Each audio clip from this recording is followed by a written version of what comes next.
Бастар болсам сөзімді маржандатып, қалмайықшы қалайда арзандатып, бүгінгі кеш ерекше түсінейік, еңбегін тәлімгердің алмағайып. Тәлімгерім Мирапай сыры дара, ой өрісі, мінезі, жүзі дара, апайымның жете білген жетістігін көрсетейін жеті қырмен жеке дара.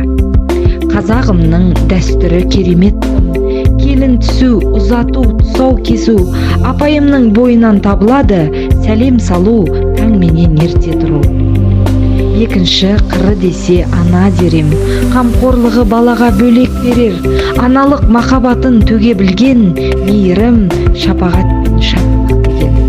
Ал үшінші қыры бар ұстаз деген, кім ерекше десегер ұстаз дерем, білімді беруден еш жалықпайтын, шәкірттері бірінен бірі озған.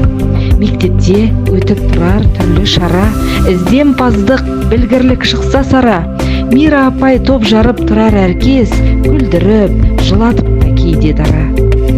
Тағы бір қыры бар ғой ел сүйсінер, қасиет қой адамды күлімдетер, атқа мініп шапқанда еш тайсалмай, мен деген шабандоздар жолда қалар. Тәлімгерді таныдым шын ерекше, мен үшін мүмкіндік қой тым ерекше, мақала жазуды да жаны сүйер, төгілтіп сөзбен істің күш ерекше.